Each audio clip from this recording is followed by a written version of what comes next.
ఏం తప్పు చేశాడు? దొంగతనం చేశాడా? ఇతరులకు అల్లరి చేశాడా? నరహత్య చేశాడా? ఇంకేమన్నా కార్యం చేశాడా? మనం నేర్చుకోవాలి. ఈ లోకంలో న్యాయ ప్రకారంగా చూస్తే అల్లరి చేసేవాళ్ళు, చట్టానికి వ్యతిరేకంగా చేసిన వాళ్ళు మాత్రమే జైల్లో పెట్టబడాలి. కానీ ఈ దుష్టలోకములో, ఈ చీకటి లోకములో మనం బ్రతుకుతున్న ఈ లోకంలో అన్నిసార్లు అలాగా జరగదు. అన్యాయం జరుగుతుంది. ఒకసారి ఏ నేరం చేయని వారిని సంఖ్యలతో బంధించి చెరసాల్లో పెట్టే సందర్భాలు కూడా చాలా ఉన్నాయి.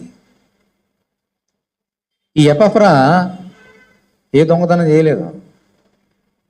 పౌలు గారితో పాటు ఎక్కడికి వెళ్తే అక్కడ పౌలుతో పాటు సువార్త ప్రకటించాడు. ఈయన చేసిన నేరం ఏంటయ్యా? సువార్త ప్రకటించడమే. సువార్త ప్రకటించాడు. సువార్త ప్రకటించడం తప్ప?